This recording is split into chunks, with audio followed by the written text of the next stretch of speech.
की TV news में आपका स्वागत है। मैं हूं स्तुति और आइए एक नजर डालते हैं शहर की प्रमुख सुर्खियों पर। कोतवाली थाने की पुलिस ने 3 बाइक चोरों को चोरी की 5 मोटरसाइकिल संग किया गिरफ्तार।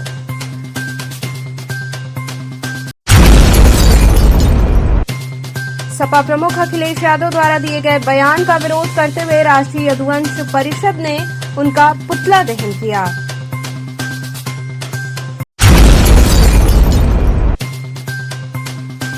रथ सप्तमी पर आस्थावानों ने लोलारक कुंड में स्नान करने के साथ ही लोलारकेश्वर महादेव का किया पूजन।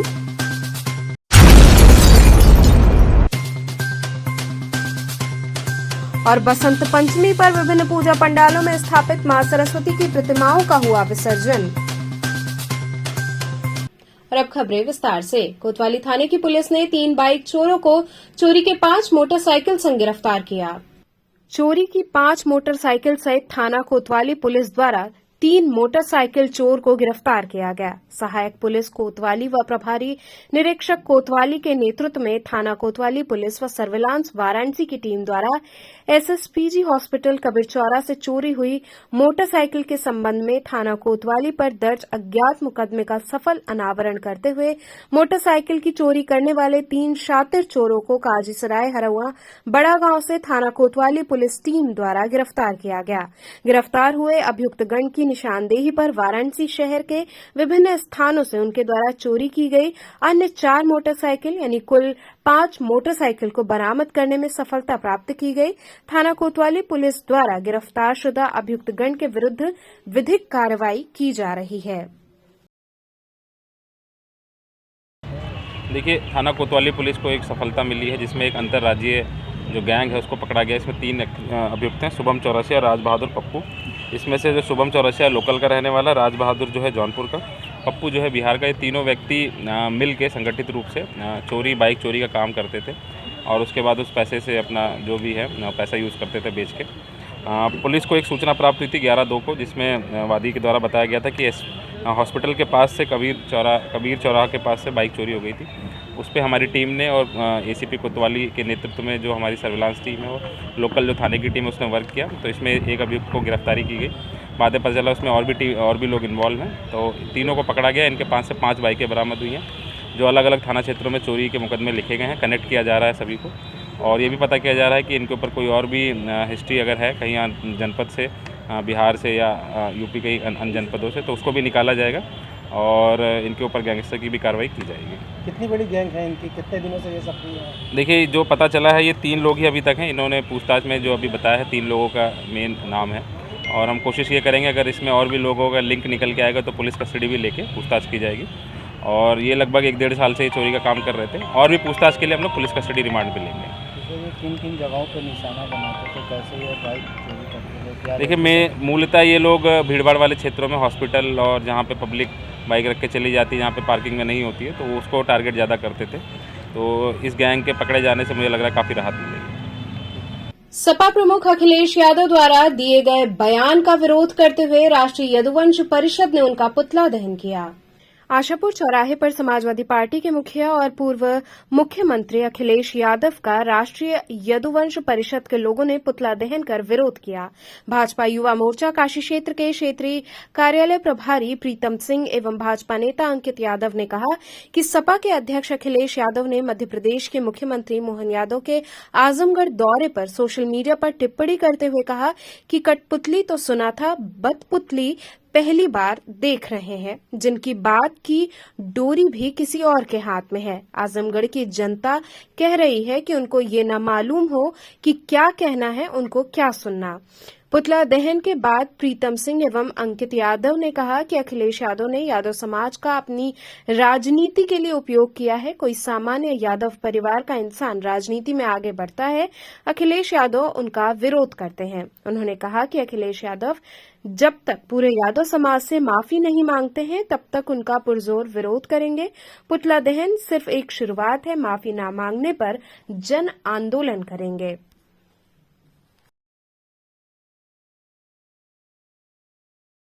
अखिलेश यादव जी ने जो उन्होंने बयान दिया है, तुष्टीकरण का बयान, और एक भाजपा का एक कार्यकर्ता अपने मेहनत के बल पर मुख्यमंत्री तक का सफ़र उन्होंने किया है और अपमानजनक भाषा का उन्होंने प्रयोग किया है। इसका पुरजोर पूरे प्रदेश में भाजपा के माननीय प्रदेश महामंत्री और माननीय एमएलसी सुभाष यदुवंशी जी के नेतृत्व में इसका विरोध प्रदर्शन पुतला फूंक करके हम सभी कार्यकर्ता कर रहे हैं और आगे भी करते रहेंगे जब तक से वो माफ़ी नहीं मांग लेंगे हम सभी कार्यकर्ताओं से। भारतीय जनता पार्टी राष्ट्रवाद विचारधारा की राजनीति करती है, यहाँ जातिवाद की बात ही नहीं है। इसलिए हम लोग मोहन यादव जी के सम्मान में यहाँ पुतला दहन करके और उनका विरोध प्रदर्शन कर रहे हैं। अखिलेश यादव, देखिए हमारे मुख्यमंत्री जो मोहन यादव जी एमपी के आजमगढ़ के कार्यक्रम में उनको बहुत अपशब्द टिप्पणी किए हैं, जो कि वो जलन की भावना से उनको ये जलन है कि दूसरा यादव कैसे मुख्यमंत्री बन गया, जबकि हमारे नेतृत्व भारतीय जनता पार्टी में ऐसा कुछ नहीं है। अब उनको पूरा यादव समाज ठुकरा चुका है, वो एकदम हताश और निराश हो चुके हैं, उनका दिमागी संतुलन खो चुका है, कब क्या बोल देंगे कोई ठीक नहीं उनका। इसलिए अखिलेश जी, जब तक हम लोग प्रदेश महामंत्री सुभाष यदुवंशी जी के नेतृत्व में ये पूरे प्रदेश में एक जन आंदोलन उनके खिलाफ छिड़ गया है, जब तक वो माफ़ी नहीं मांगेंगे हमारे नेतृत्व से, हमारे पूरे प्रदेश, हमारे यादव समाज से भी, तब तक ये आंदोलन पर डे हम लोग जारी रखेंगे उनके खिलाफ। लोकसभा चुनाव करीब है, ऐसे में भाजपा के क्या मुद्दे? अब देखिए, भाजपा की मुद्दा की बात छोड़िए, हम लोग के भाजपा में किसी जातिवाद की पार्टी नहीं है, ये सर्व समाज की पार्टी है और पूर्ण बहुमत की जो हमारे नेतृत्व ने घोषणा किया, हम लोग पूर्ण बहुमत समाजवादी पार्टी के पूरे प्रदेश से सफाया हो रहा है, एक भी सीट उनका नहीं आने वाला है। तो वो इसी में बौखलाए हुए हैं अखिलेश यादव, अटपटा जो वक्तव्य दे रहे हैं। तो इसलिए अखिलेश यादव को हम आपके चैनल के माध्यम से बताना चाहता हूँ कि अपना मानसिक संतुलन ठीक रखे। अब यादव समाज अब उनके अधीन नहीं है, यादव उनके कठपुतली बन के नाचने वाले नहीं हैं। अब 17 फरवरी को जो है राहुल गांधी की भारत जोड़ो यात्रा वाराणसी में पहुंचती, क्या लगता है कितना असर पड़ेगा वाराणसी में? किसी कोई असर नहीं, पूरे देश में कोई असर नहीं है। ये इनका जो गठबंधन इन लोगों का है, इस गठबंधन का कोई मतलब नहीं है और उनका पैदल यात्रा निकले चाहे जैसे करे, उसका कोई इफेक्ट नहीं पड़ने वाला हमारे भारतीय समाज। रथ सप्तमी पर आस्थावानों ने लोलार कुंड में स्नान के साथ लोलारकेश्वर महादेव का पूजन किया। रथ सप्तमी पर पाप से मुक्ति के लिए लोलार कुंड पे भक्तों ने डुबकी लगाई। रथ सप्तमी के दिन गंगा और अस्सी के संगम लोलार्क में स्नान करने वाला मनुष्य 7 जन्मों के पाप से मुक्त हो जाता है। रथ सप्तमी का पर्व माघ शुक्ल की सप्तमी को शुक्रवार को मनाया गया। लोलार्क कुंड में स्नान करने और भोलेनाथ के दर्शन पूजन के लिए हजारों की संख्या में श्रद्धालु पहुंचे। दंपतियों ने कुंड में डुबकी लगाई, वहीं लोलारकेश्वर महादेव का दर्शन पूजन और सूर्यदेव की आराधना की। लोलार्क कुंड के महंत ने बताया कि रथ सप्तमी पर ब्रह्म योग और इंद्र योग का निर्माण हो रहा है। मान्यता है कि रथ सप्तमी पर भद्रा का वास पृथ्वी लोक में होता है और वो सभी का कल्याण करती हैं। रथ सप्तमी पर स्नान दान के साथ ही व्रत का भी विधान है। सप्तमी पर अरुणोदय में स्नान करने का विशेष महत्व है। उन्होंने बताया कि आज इस कुंड में हजारों की संख्या में दक्षिण भारतीय और स्थानीय लोगों ने स्नान कर पुण्य लाभ प्राप्त किया। माघ महीने में रथ सप्तमी जो पड़ता है, रथ सप्तमी है, भानु सप्तमी है, माघ महीने में पड़ता है। इसका विशेष महत्व है लोलारक कुंड में। लोलारक कुंड में स्नान करने से मोक्ष प्राप्त होती है और जो भी उनकी मनोकामना है भगवान भोलेनाथ यहाँ लोलारकेश्वर महादेव पूरी करते हैं। आज कितने लोगों की भीड़ यहाँ पे पड़ती है? आज कम से कम 1000 लोगों का 1000 के आसपास भीड़ हुई है। साउथ इंडियन मिला करके करीब हजारों लोग यहाँ संख्या में स्नान किए हैं, बाबा का पूजन किया।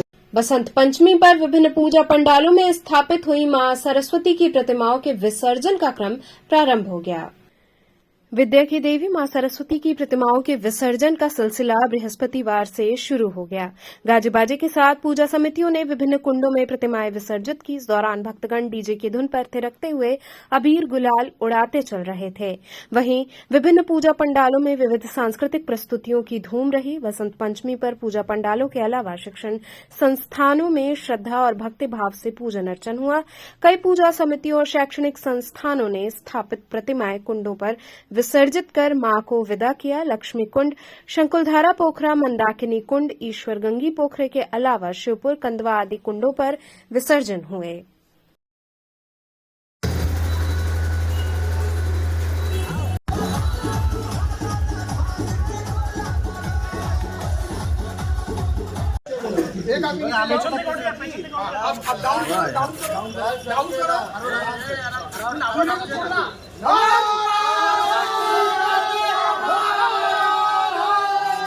वाराणसी पहुंचे उप मुख्यमंत्री ब्रजेश पाठक ने राहुल गांधी की भारत जोड़ो न्याय यात्रा पर तंज कसा।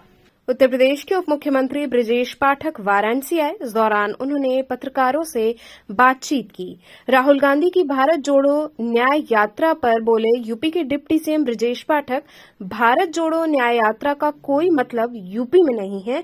बीजेपी यूपी में पूरी 80 की 80 सीटें जीतेगी।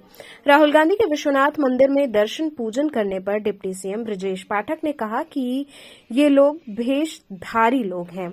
उन्होंने राहुल गांधी पर टिप्पणी करते हुए कहा कि इनके दिल में क्या है, मन में क्या है, चेहरे पर क्या है, ये कभी स्पष्ट नहीं होता। चुनाव आता है तो ये लोग कोट पर जनेऊ पहनकर घूमते हैं। साथ ही साथ उन्होंने सोनिया गांधी द्वारा रायबरेली छोड़े जाने पर ब्रजेश पाठक ने कहा कि उनकी अच्छी तरह से ये पता है कि वो वहां से हार रही हैं। उन्होंने कहा कि बीजेपी प्रचंड बहुमत से वहां जीत दर्ज करेगी। भारतीय जनता पार्टी माननीय मोदी जी के नेतृत्व में, उनके मार्गदर्शन में 80 की 80 लोकसभा सीटें जीतेगी। कांग्रेस पार्टी का उत्तर प्रदेश में कोई अस्तित्व नहीं है। जनता ने उन्हें कई बार नकार दिया है। उनकी नीति और एजेंडे को जनता बिल्कुल नापसंद कर रही है। भ्रष्टाचार के आकंठ दलदल में डूबी हुई पार्टियां हैं और एक परिवार की पार्टियां हैं, जबकि भारतीय जनता पार्टी सर्व समाज की पार्टी है, सबको साथ लेकर के चलती है। माननीय मोदी जी की गरीब कल्याण योजनाओं ने जन जन में पैठ बनाई है। उत्तर प्रदेश राज्य में हम 80 की 80 सीटें भारतीय जनता पार्टी कमल के फूल पर जीतेगी। दर्शन पूजन भी है, विश्वनाथ मंदिर भी जाएंगे।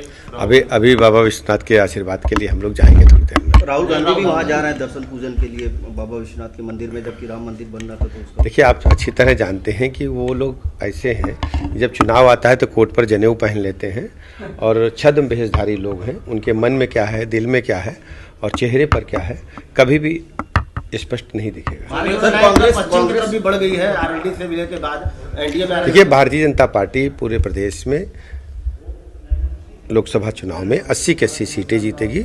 सर्व समाज का आशीर्वाद समर्थन माननीय मोदी जी को। अखिलेश यादव भी यात्रा में शामिल हो रहे हैं तमाम। वो तो उनका अपना मामला है, लेकिन इन सभी विपक्षी दलों को, चाहे समाजवादी पार्टी हो, कांग्रेस पार्टी हो, जनता ने बुरी तरह नकार दिया है। और 14, 17, 19 और 22, अब 24 में भी पूरा सुपड़ा साफ होगा। सर, कांग्रेस नेता अजय माकन ने आरोप लगाया है लोकसभा चुनाव से ठीक पहले सारे अकाउंट फ्रीज कर दिए गए। देखिए, ये उनका एजेंसी कार्रवाई करती रहती है, उस बारे में विशेष कुछ मुझे जानकारी नहीं। सर, वाराणसी की सीट छोड़ दी है और देखिए, वहाँ उनकी हार सुनिश्चित थी और हार निश्चित जान करके उन्होंने सीट छोड़ा है। इस बार रायबरेली लोकसभा में भी भारतीय जनता पार्टी प्रचंड बहुमत से साथ आ रही है। सर, काशी के कुछ संत हैं जो ज्ञानवापी को लेकर के ये कह रहे हैं कि ज्ञानवापी के पीछे साजिश रची जा रही है, भारी संख्या में। देखिए, मामला चूंकि अदालत में है, इसलिए हम बहुत कुछ नहीं कहेंगे, लेकिन बाबा विश्वनाथ की कृपा हमेशा पूरे देश पर, सनातन धर्म पर है और सनातन धर्म का झंडा इस समय आकाश की बुलंदियों की ओर है। राम मंदिर से लेकर अबू धाबी तक में प्रभु का आशीर्वाद दिख रहा है। लेकिन अदालत के ही फैसले को मुस्लिम समाज विरोध कर रही है। आप हमारा पक्ष ये है कि हम अदालत के फैसले को मानते हैं और सम्मान करते हैं। ठीक। सीर गोवर्धनपुर में गुरु रविदास जयंती समारोह को लेकर जोरों शोरों से तैयारियां चल रही हैं। सीर गोवर्धनपुर में गुरु रविदास जयंती की समारोह की तैयारियां जोरों शोरों से चल रही हैं। जन्मस्थली तक पहुंचने वाले तमाम मार्गों को दुरुस्त किया गया। वहीं करीब 1,500 सेवादार पहुंच गए हैं। सभी पुरुष और महिला सेवादार कामों में लगे दिख रहे हैं। कोई टेंट बना रहा है तो कोई साफ सफाई कर रहा है तो कोई बर्तनों को साफ करने में लगा हुआ है। सभी अपने अपने कार्यों को पूरी लगन के साथ कर रहे हैं। महिलाएं मंदिर में आकर दर्शन कर रही हैं। इसके बाद वे पंडाल में जा रही हैं। इसके अलावा भक्तों के लिए चल रहे लंगर में सेवा दे रही हैं। गुरु रविदास महाराज की जयंती समारोह 22 फरवरी को जन्मस्थली सीर गोवर्धनपुर में मनाई जाएगी। इसमें शामिल होने के लिए देश के कोने कोने से भक्त आ रहे हैं। ट्रस्ट के चेयरमैन संत निरंजन दास महाराज 20 फरवरी को स्पेशल ट्रेन से वाराणसी पहुंच रहे हैं। ट्रस्टी के एल श्रोवा ने बताया कि गुरुजी बेगम एक्सप्रेस जो स्पेशल ट्रेन है उससे आएंगे। उनका कैंट स्टेशन पर स्वागत किया जाएगा। काशी के सांसद और देश के प्रधानमंत्री नरेंद्र मोदी और मुख्यमंत्री योगी आदित्यनाथ इस वर्ष पर रविदास जयंती में शामिल होने आ रहे हैं। इनके साथ सोनिया गांधी, राहुल गांधी, चंद्रशेखर आजाद रावण और मायावती सहित अन्य राजनेताओं को निमंत्रण भेजा गया है। बता दें कि मुख्यमंत्री और प्रधानमंत्री के आने की सूचना रविदास मंदिर के ट्रस्टी को मिल चुकी है। रविदास मंदिर की व्यवस्था 22 फरवरी को एसपीजी के हवाले होगी। उन्हीं के द्वारा तय किया जाएगा कि मंदिर में कौन कौन रहेगा और पूजा कराएगा। प्रधानमंत्री नरेंद्र मोदी यहां आने वाले हैं। इसको लेकर व्यवस्थाएं की गई हैं। अरे जी, अभी तक कितने सेवादार आ चुके हैं और कितना अनाज आ चुका है, क्या डिटेल है आज? अनाज हमारा पूरा आ चुका है जी। सेवादार जो है वो हमारे पूरे जहाँ पर अभी नहीं, आज 2 दिन के बाद पूरे सेवादार आ जाएंगे। अभी हमारे पास 1500 से ज़्यादा सेवादार पहुंच चुके हैं। इस बार कितना टेंट बन रहा है लोगों को रहने के लिए? इस बार जो पहले हम लगाते थे उससे ज़्यादा टेंट लग रहे हैं इस बार जी। और श्रद्धालु की बात करें तो कितने? श्रद्धालु की कोई गिनती नहीं है क्योंकि पंजाब से 3 ट्रेन आ रही है। एक तो गुरु महाराज जी वाले जिसमें श्री 108 संत नंदन दास महाराज जी जिनकी सरपरस्ती में ये हर साल समागम होता है, वो इसी ट्रस्ट के चेयरमैन हैं। और वो एक तो ट्रेन उनके साथ आ रही है और 2 ट्रेन मेला स्पेशल सरकार की तरफ से लगी हुई है और फुल भर के आएंगी पंजाब से। यहाँ पे जो है निरंजन जी महाराज क्या प्रोग्राम लगा हुआ है?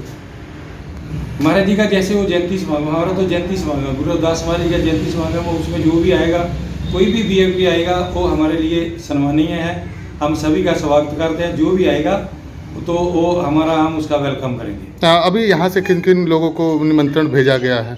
हम जितने भी जैसे प्रधानमंत्री जी हैं, मुख्यमंत्री जी हैं, यूपी के मुख्यमंत्री जी हैं, पंजाब के मुख्यमंत्री जी हैं और प्रियंका जी हैं, राहुल जी हैं, मायावती जी हैं, अखिलेश जी हैं, हम सभी को उनको निमंत्रण दिया। भीम आर्मी के चीफ चंद्रशेखर आजाद जी हैं, इन सभी को दिया और भी कई लोगों को दिया। कईयों को मेरे पास नाम नहीं है। किनका मिल चुका है अप्रूवल कि यहाँ पे आ रहे हैं? अभी तो पीएम साहब का मिला है और सीएम साहब का, और बाकी किसी का अभी तक नहीं मिला। यहाँ रुकेंगे एक छोटे से ब्रेक के लिए। आप बने रहिए केटीवी के साथ।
पब्लिक स्कूल छात्र छात्राओं हेतु वातानुकूलित छात्रावास की सुविधा, हर तिमाही युक्त खेल का मैदान, इंडोर गेम आउटडोर गेम की सुविधा, जिम, योगा, ध्यान की विशेष कक्षा, एनसीसी एबीसी सर्टिफिकेट तथा करियर काउंसलिंग की सुविधा, विज्ञान कला तथा कॉमर्स के साथ वैकल्पिक विषयों की एक लंबी श्रृंखला, कम फीस में उत्कृष्टतम अध्ययन की व्यवस्था, शहर के सभी क्षेत्रों में बस की सुविधा, विज्ञान, कंप्यूटर तथा सभी आधुनिकतम प्रयोगशाला उपलब्ध, audio video classes, Swami Harsivanand public school and hostel, शिक्षण समूह शाखाएं Garhwa Ghat, Ramna, Varanasi. Phone number 9554995413, Jagatganj Varanasi. Phone number 7408457111, Vanpurwa, Ramna, Varanasi. Phone number 9554955412, railway station road, Churk, Sonbhadra. Phone number 7081109710, Marsara, Ghorawal, Sonbhadra. Phone number 954963199495 एवं स्वामी हरसिवानंद महाविद्यालय, चुर्क, सोनभद्र। Phone number 7081109711। बाल विद्यालय माध्यमिक स्कूल मां गंगा के तट पर स्थित एक उत्कृष्ट स्कूल, LKG से क्लास 12 तक, affiliated to CBSE New Delhi, state of the art computer lab, बच्चों के खेलने कूदने की उचित व्यवस्था, smart classes for better understanding, बच्चों को खेलने एवं कल्चरल एक्टिविटीज के लिए एक विशाल ग्राउंड एवं स्टेज, फिजिक्स का प्रैक्टिकल, उत्कृष्ट केमिस्ट्री लैब, संगीत की कक्षाएं, खेल कूद की व्यवस्था जैसे बास्केटबॉल इत्यादि, योग्य शिक्षकों एवं शिक्षिकाओं द्वारा पठन पाठन की व्यवस्था, उत्कृष्ट ट्रांसपोर्ट की उचित व्यवस्था। आज ही प्रवेश हेतु संपर्क करें। बाल विद्यालय माध्यमिक स्कूल, प्रहलाद घाट, वाराणसी।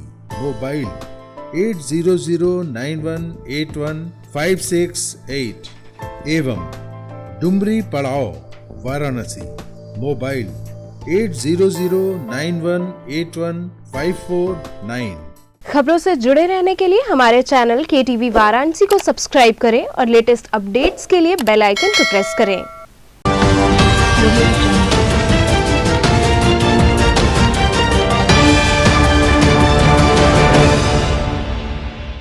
ब्रेक के बाद आपका स्वागत है। लंका मालवी चौराहे के समीप फास्ट फूड की दुकान में शॉर्ट सर्किट से आग लग गई। लंका थाना अंतर्गत मालवी चौराहे के समीप फास्ट फूड की दुकान में शॉर्ट सर्किट से भीषण आग लग गई। आग लगते ही यहां अफरा तफरी का माहौल हो गया। उपस्थित लोगों ने रखे उपकरणों से आग बुझाने का प्रयास किया, लेकिन फायर एक्सटेंशन खत्म हो जाने के बाद भी आग पर काबू नहीं पाया जा सका। इसी के साथ फायर स्टेशन भेलूपुर को भी सूचित किया गया, जिसके परिणाम स्वरूप यहां फायर विभाग के लोग दमकल गाड़ी के साथ आए और घंटों मशक्कत के बाद आग पर काबू पाया। आग लगने से लाखों का नुकसान बताया जा रहा है। दुर्घटना की सूचना प्राप्त होते ही सर तुरंत बेलूपुर से प्रस्थान हुए। मौके पर यहाँ पर देखा गया तो पिज्ज़ा की दुकान में आग लगी थी, आग जल रही थी, जिसको एक डिलीवरी होज पाइप से एक ब्रांच की सहायता से आग को पूर्ण रूप से बुझा लिया गया। अच्छा, आग लगने के कारण कुछ मालूम? आग लगने के कारण जो है कि मालिक द्वारा बताया गया सर कि विद्युत शॉर्ट सर्किट से लगी। अच्छा, अग्निरोधक ये लोग रखे हुए थे कि क्या था? हाँ, बता तो रहे हैं सर कि फायर एक्सटिंग्विशर रखे थे एक यंत्र, वो कार्रवाई किया गया, लेकिन आग भीषण होने के कारण जो है कि वो छोटा सा सिलेंडर है, ज़्यादा उपयोगी नहीं हुआ। आपके प्रथम दृष्टिया क्या बात हुई?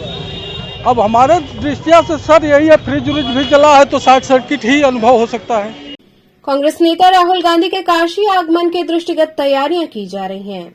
कांग्रेस नेता राहुल गांधी की भारत जोड़ो न्याय यात्रा 17 फरवरी को बनारस पहुंचेगी। चंदौली के रास्ते बनारस में प्रवेश के बाद राहुल गांधी 12 किलोमीटर की पैदल यात्रा कर बाबा विश्वनाथ के दरबार विश्वनाथ धाम पहुंचेंगे। दर्शन पूजन करने के बाद राहुल गांधी गुदौलिया चौराहे पर लोगों को संबोधित करेंगे। न्याय यात्रा 17 फरवरी को चंदौली से चलकर पड़ाव के रास्ते बनारस के गुलगड्डा इलाके में पहुंचेगी। यहां से विशेषगंज तिराहा, मैदागिन चौराहा होते हुए विश्वनाथ मंदिर तक जाएगी। इसके बाद राहुल गांधी रथ यात्रा मंडवाडी होते हुए भदोई के लिए प्रस्थान करेंगे। बनारस आने से पहले न्याय यात्रा होते बिहार के रास्ते चंदौली के नौबतपुर से उत्तर प्रदेश में प्रवेश करेगी। यहां Rahul Gandhi national inter college Saiyad Raja से शहीद स्थल तक पदयात्रा करेंगे। पड़ाव में उनका रात्रि विश्राम होगा। न्याय यात्रा के बनारस से भदोही पहुंचने पर इंदिरा मिल चौराहे पर स्वागत होगा और राजपुरा चौराहे पर राहुल गांधी जनसभा को संबोधित करेंगे और ज्ञानपुर इंटर कॉलेज में रात्रि विश्राम करेंगे। गौतमेश्वर महादेव मंदिर में वार्षिक उत्सव पर देव विग्रहों के प्राण प्रतिष्ठा के साथ ही विभिन्न अनुष्ठान हुए। गौतम नगर कॉलोनी स्थित गौतमेश्वर महादेव मंदिर में भगवान श्री राम, माता सीता और लक्ष्मण जी के विग्रहों की प्राण प्रतिष्ठा की गई। विभाष पाठक अध्यक्ष ने बताया कि 16 फरवरी को पिछले 12 साल से वार्षिक उत्सव मनाते हैं। मंदिर निर्माण के उपलक्ष्य में यहां विविध आयोजन होते हैं। आज विशेष दिन इसलिए है कि राम, लक्ष्मण, सीता जी की नई मूर्ति की प्राण प्रतिष्ठा हुई है। इस अवसर पर रुद्राभिषेक किया गया। इसके बाद हवन पूजन व भंडारा आयोजित किया गया है। ये कार्यक्रम गौतम नगर में गौतमेश्वर महादेव जी का मंदिर है, लेन नंबर 4 में। आज यहाँ पर राम, लक्ष्मण और सीता राम दरबार के प्राण प्रतिष्ठा हुई है। हर वर्ष जो 16 फरवरी को क्योंकि स्थापना दिवस मनाया जाता है, तो आज ही के दिन ये कार्यक्रम जो शुभ मुहूर्त में रखा गया है। अभी सुबह में प्राण प्रतिष्ठा का कार्यक्रम हुआ, इसके बाद रुद्राभिषेक का कार्यक्रम चल रहा है। रुद्राभिषेक के बाद जो है वो शाम को 5 बजे भजन कीर्तन और तत्पश्चात भंडारा का कार्यक्रम होगा। यह कार्यक्रम हर वर्ष जो 16 फरवरी को ही मनाया जाता है। 16 फरवरी को ही जो मंदिर की प्राण प्रतिष्ठा और स्थापना दिवस है, और यह कार्यक्रम हर वर्ष जो है 16 फरवरी। पृथ्वी जनशक्ति पार्टी के सदस्य भाजपा में शामिल हुए।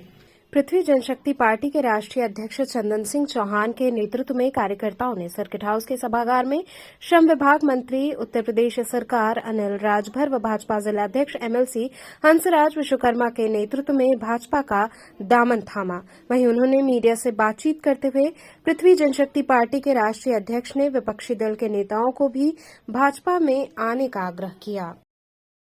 क्या कहेंगे? देखिए, भारतीय जनता पार्टी के साथ पृथ्वीराज जनशक्ति पार्टी का गठबंधन पहले 27 अक्टूबर 2021 को ही हो चुका है और हम लोग भारतीय जनता पार्टी के सहयोगी दल के रूप में गठबंधन दायित्व को ईमानदारी से निष्ठापूर्वक हम लोग निभाने का काम कर रहे हैं। और 2022 के चुनाव में पृथ्वीराज जनशक्ति पार्टी ने भारतीय जनता पार्टी के साथ कंधे से कंधा मिला करके चुनाव लड़ी और पूर्ण बहुमत की सरकार उत्तर प्रदेश में बनाने का काम हम लोगों ने किया है। ठीक उसी तरह आज वाराणसी सर्किट हाउस में पृथ्वीराज जनशक्ति पार्टी के सभी जिम्मेदार पार्टी कार्यकर्ताओं को मैं बुला करके मैं बैठक किया हूं। हमारे बैठक में जनपद वाराणसी के जिलाध्यक्ष हंसराज विश्वकर्मा जी, जो वर्तमान में एमएलसी भी हैं, और हमारे बैठक में कैबिनेट मंत्री माननीय अनिल राजभर जी उपस्थित रहे हैं, जिनके समक्ष आज हमारे पृथ्वीराज जनशक्ति पार्टी के कार्यकर्ताओं ने बैठक को संपन्न किया है। और बैठक के माध्यम से उत्तर प्रदेश सहित और देश में जो 2024 में लोकसभा का चुनाव होने जा रहा है, उस चुनाव में कंधे से कंधा मिला करके पृथ्वीराज जनशक्ति पार्टी के कार्यकर्ता चुनाव लड़ने का काम करेंगे और पूर्ण बहुमत की सरकार देश में बनाने का हम लोग काम करेंगे।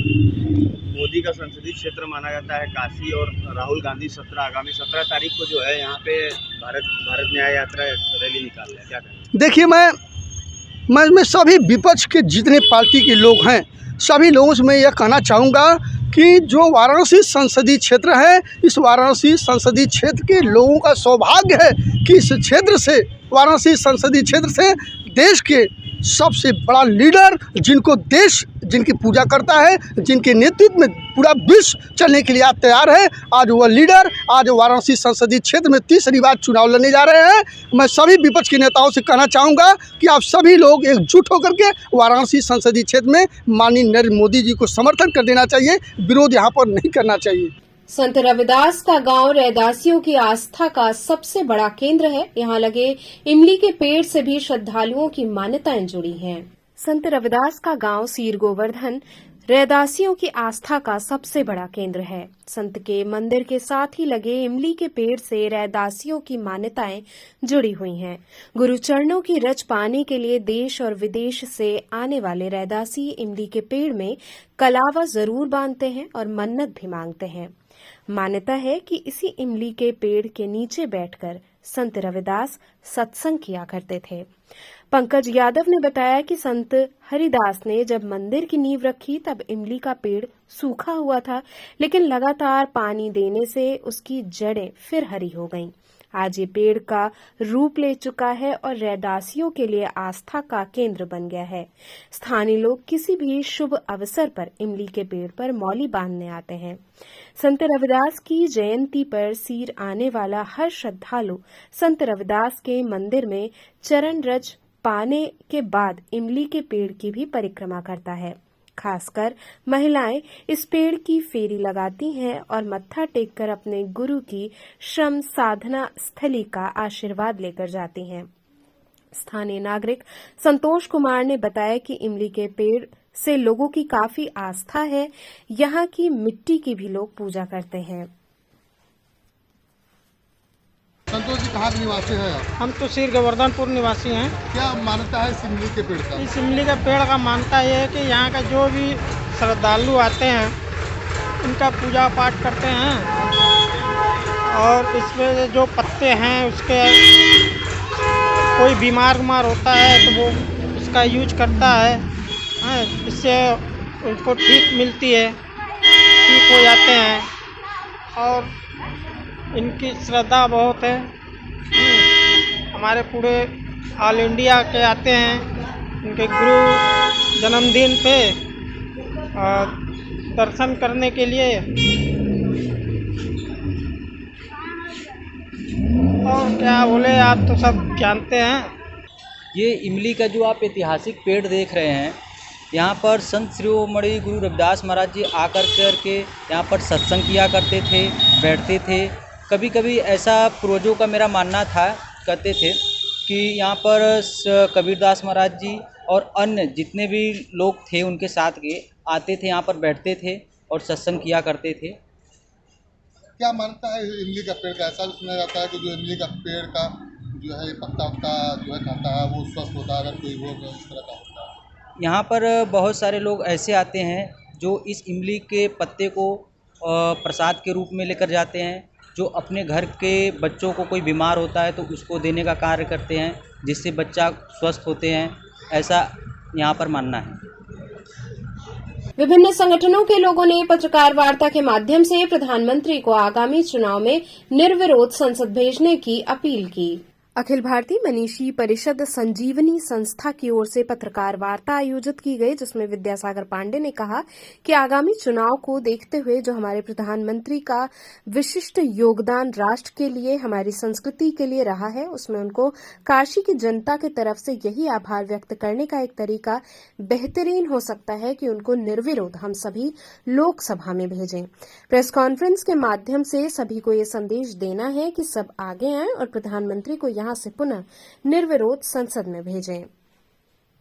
प्रेस कॉन्फ्रेंस अखिल भारतीय मनीषी परिषद की तरफ से, संजीवनी संस्था की तरफ से हमारे जितने लोग हैं उनके विचार ये आए, मनों में भाव आए कि आगामी चुनाव को देखते हुए जो हमारे माननीय प्रधानमंत्री जी का जो विशिष्ट, अति उत्कृष्ट योगदान राष्ट्र के लिए, हमारी संस्कृति के लिए जो योगदान रहा है, उसमें उनको काशी की जनता की तरफ से यही आभार व्यक्त करने का एक तरीका बेहतरीन हो सकता है कि उनको हम सभी निर्विरोध लोकसभा में यहाँ से भेजें।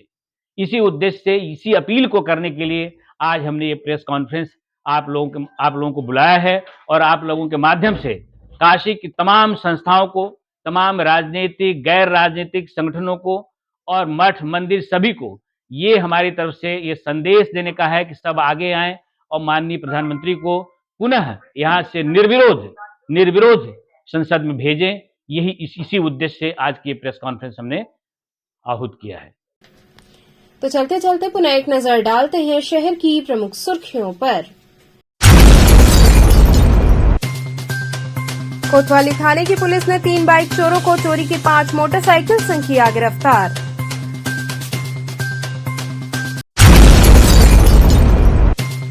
सपा प्रमुख अखिलेश यादव द्वारा दिए गए बयान का विरोध करते हुए राष्ट्रीय यदुवंश परिषद ने उनका पुतला दहन किया।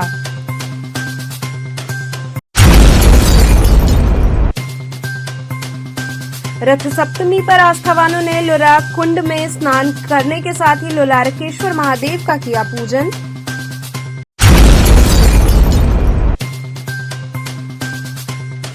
और बसंत पंचमी पर विभिन्न पूजा पंडालों में स्थापित मां सरस्वती की प्रतिमाओं का हुआ विसर्जन। तो थे आज के समाचार, कल फिर होगी मुलाकात, तब तक के लिए नमस्कार।